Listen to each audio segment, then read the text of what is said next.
Hey guys, welcome to Learn Korean with Mina series. For today's first lesson, we're going to learn about the Korean alphabet. So the Korean alphabet is called Hangul, and there are 24 main letters. 14 of them are consonants, which are shown here, and 10 of them are vowels, which are here. And as a rule of thumb, whenever you create a syllable to create words and sentences in Korean, you must have at least one consonant and one vowel. Before I teach you guys any phrases and words in Korean, I think it's going to be very important for you guys to understand how to say these consonants and vowels, because then it will not only be easier for you to read Korean, but also it'll be easier for you to speak and memorize the words that you are saying. So now I'm going to show you guys the way I memorized the consonants and vowels in Korean. Let's go! So the first pair that I want to show you guys is kiok and kyuk. So you can see that these two consonants look pretty similar, and this is going to be a very similar trend with the other pairs that I show you guys. But kiok and kyuk basically look the same, but kyuk actually has one extra line to it. So when you pronounce kyuk, it's k, and it has a more of a K sound, as opposed to kyok, which is pronounced k, and has more of a softer sound to it. So if you hear it again, k versus k, you can tell that the one with one less line is a lot softer. Does that make sense? So on a side note, the kyuk is one of the consonants that Koreans use to express laughter. And there's actually another one that Koreans use, which is the hyut. The hyut is pronounced h and has more of an H type of sound to it. And this is also one of the ways that Koreans use to express laughter. The next pair that I want to show you guys is tigut and tiut. So again, these look very similar, except the tiut has one extra line to it. So we're going to emphasize it more when we're pronouncing it.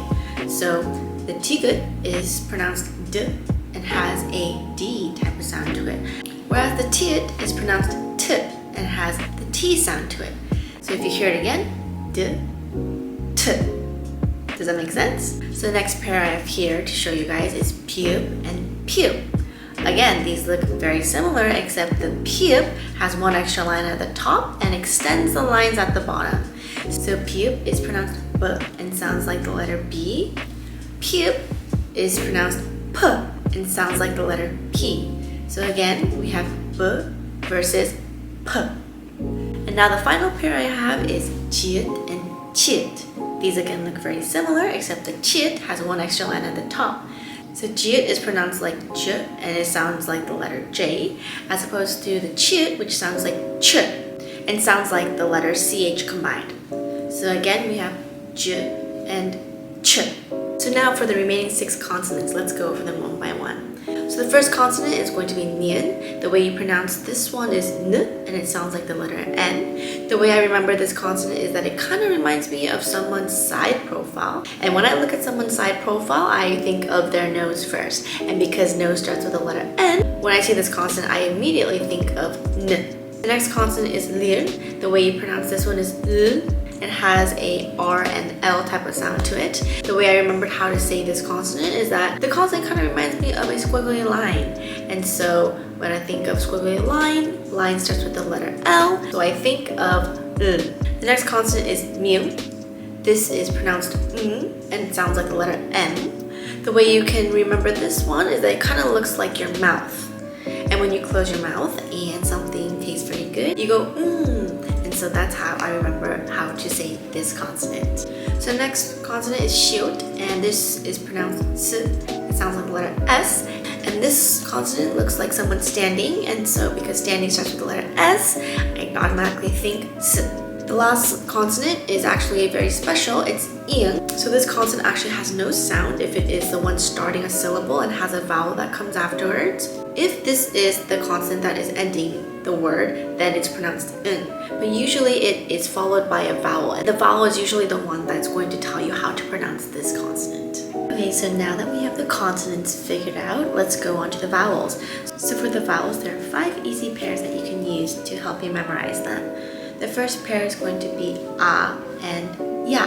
So these two look very similar, except ya has one extra line. So you're going to emphasize this vowel a little bit more than this one. So for this vowel, think of the vertical line as your face and think of the small horizontal line as your tongue. So when you go to the dentist or the doctors, they ask you to say ah. That is how you say this vowel, ah. And then for this one, it's going to be ya. So it's kind of like ya, ya. The next pair is going to be a and yo. So here they look just like the first pair that we just went over, but the horizontal line is on the other side of the vertical line. So the way you pronounce this vowel is that you're going to bring your head a little inwards. So it sounds like a, which is basically the spelling UH. So a. And this one's going to be ya. So you add a Y to the beginning of it. So again, a, ya. So the next pair is o and yo. So these also look the same, except this one has one extra vertical short line.